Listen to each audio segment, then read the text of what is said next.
La madre del verdugo, 1876. Ramón García Sánchez. Dirección y responsabilidad del proyecto Fundación El Libro Total. Audiolectura, Audra Estudios. La Fundación El Libro Total es proyecto de responsabilidad social e intelectual de la firma Sistemas y Computadores, S.A. Primero, corrían los azarosos tiempos de la Edad Media. El feudalismo se enseñoreaba de media Europa, y aun cuando en España no había logrado echar muy profundas raíces, no faltaban, sin embargo, ambiciosos magnates y orgullosos condes que, erigidos pro voluntate sua, en señores de horca y cuchillo, tratasen, aunque ridículamente, de parodiar en sus extravíos a los feudales castellanos de la nación vecina. Cometíanse diariamente mil tropelías, excesos de todo género y escándalos tales que hubieron de conmover profundamente el reino y dar lugar a los azarosos reinados de Sancho el Bravo, Alfonso XI, Enrique III, el Doliente y Juan II. En una de estas épocas, no sabemos a ciencia cierta cuál, ocurrió lo siguiente. Segundo, alzábase en uno de los más apartados rincones de Castilla, a la sazón sumida en profundas discordias civiles, un formidable castillo que era de la propiedad del conde de... Al pie de aquella inexpugnable fortaleza que jamás los moros rendir pudieron, veíase una miserable aldea, que como todas las de los contornos pagaba tributo al opulento conde. Las costumbres de éste traían escandalizadas hacía tiempo a las gentes, y sus actos eran comentados de mil modos, y sus tristes hazañas corrían de boca en boca. Motejábasele de cruel y sanguinario, y mirábanle con cierto desdeñoso temor. Pero como desde antiguo ha venido demostrándose el axioma de que quien manda, manda, el orgulloso conde hacía lo que tenía a bien sin molestarse para nada con las hablillas del vulgo. Un día, paseando distraídamente por una frondosa alameda que a la salida del pueblo se encontraba, hallóse de manos a boca con una linda muchacha, la joven más gentil que en 100 leguas a la redonda se encontrara, y cuya hermosura, verdaderamente extraordinaria, corría pareja con su acrisolada virtud y honradez sin tacha.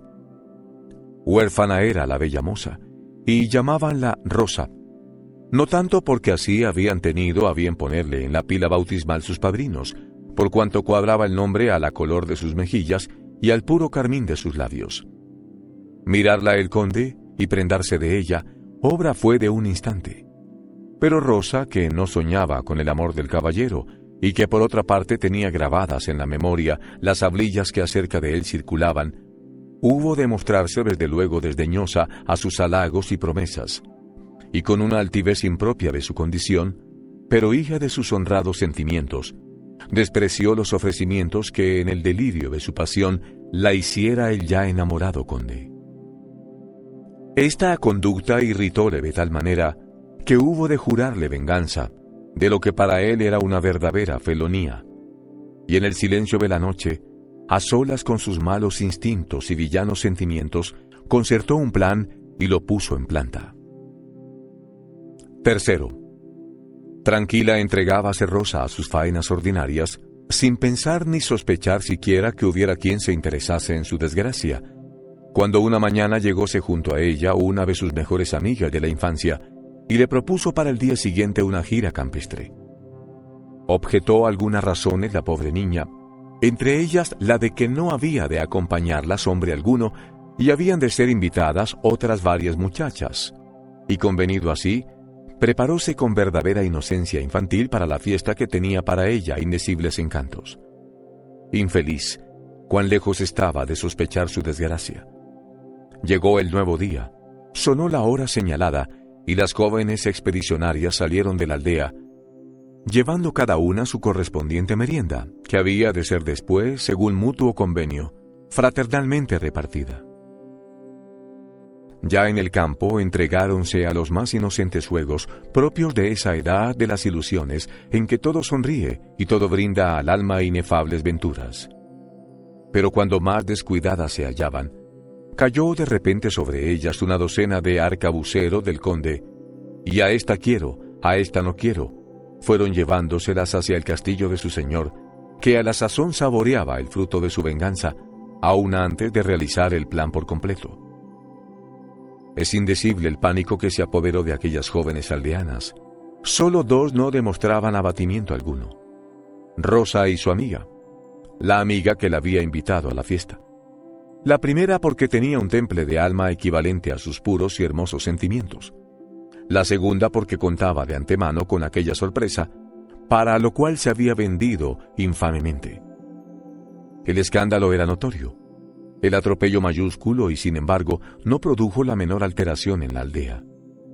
Los caprichos del conde se traducían en mandatos, y todos doblaban humildemente la cerviz a la simple enunciación de su nombre.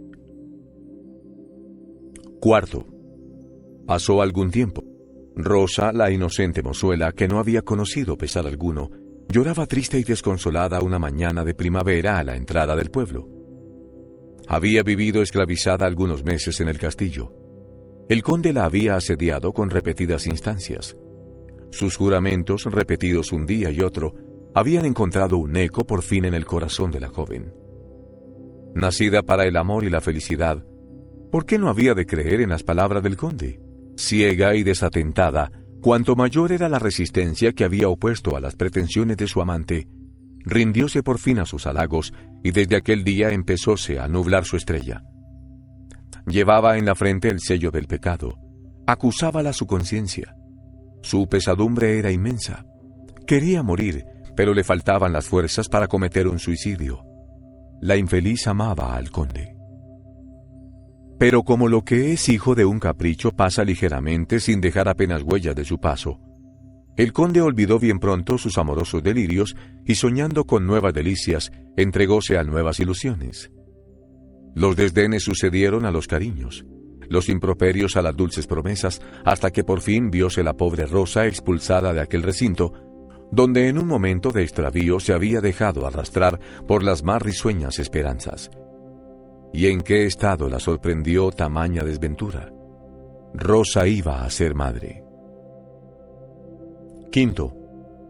La cándida niña que, falta de mundo y de experiencia, habíase confiado en mentiras protestas de amor eterno, no tuvo valor para presentarse de nuevo a los ojos de sus antiguas compañeras.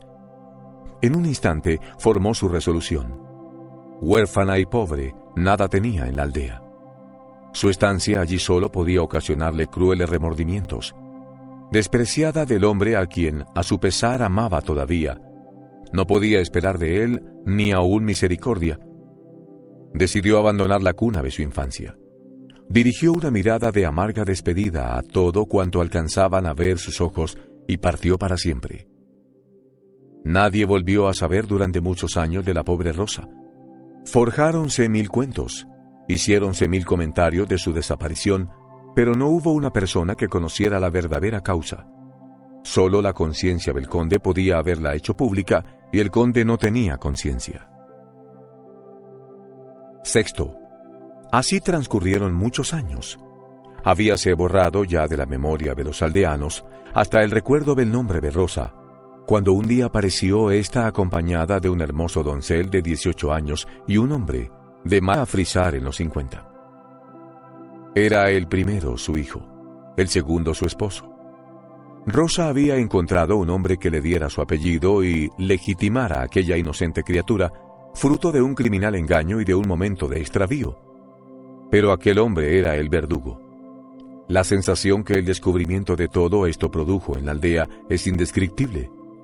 Mozos y viejos, jóvenes y ancianas, formaron a su manera contradictorio juicio de la conducta de Rosa, y a fuerza de andar en lenguas no ganó nada su reputación y empezó a mirársela con cierto desprecio. La mujer del verdugo no podía inspirar lástima en aquellos tiempos. Séptimo. Aconteció por entonces que en guerra los nobles de Castilla unos con otros, el conde hubo de caer prisionero en una refriega con sus adversarios y confiscado sus bienes, por habérsele probado que conspiraba contra el poder real. Fue condenado a muerte y conducido a su propia morada, para que a la vista de sus vasallos fuese decapitado en nombre de la justicia del reino.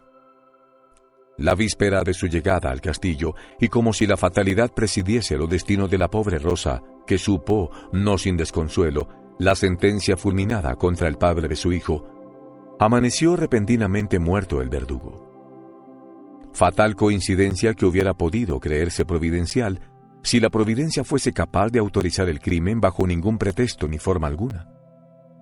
La desesperación de Rosa no tuvo límites, y puede comprenderse fácilmente, teniendo en cuenta que según las leyes y costumbres de entonces, el odioso oficio de verdugo se transmitía de padres a hijos, vinculándose así en una sola familia. ¿Cómo Rosa, que sabía que muerto su marido tenía el hijo de sus entrañas que ejercer tan horrible oficio, había de consentir que éste fuese el verdugo de su verdadero padre?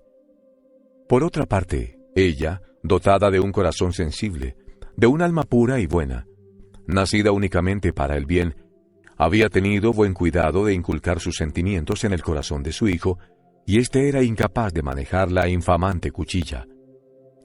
Y en el caso es que no había medio de evadir el fatal trance. Desgraciadamente el hijo tenía que matar a su padre. Esta idea horrorizaba de por sí a la pobre e infortunada madre, y loca, fuera de sí, sobrecogida por una verdadera enajenación mental, echóse a buscar un medio de evitar el fatal infortunio. Infeliz, cuando esto sucedía ya no era dueña de su razón y solo encontró un salvador recurso: el crimen. Octavo. Y con efecto, pocas horas antes de que debiera tener lugar la sentencia del conde, aparecieron a la vista de todos envenenados, madre e hijo. Y cuando empezaban a forjarse nuevos comentarios sobre tan inopinado suceso, llegó un mensajero del rey, que a galope tendido sobre un corcel brioso, ostentaba en alto, en la punta de su espada, un pañuelo blanco. Era el perdón para el conde. Y Rosa, para que su hijo no cometiese un parricidio, hacía pocas horas que asesinara a su hijo. Un momento más de reflexión, y habría ganado el cielo la madre del verdugo.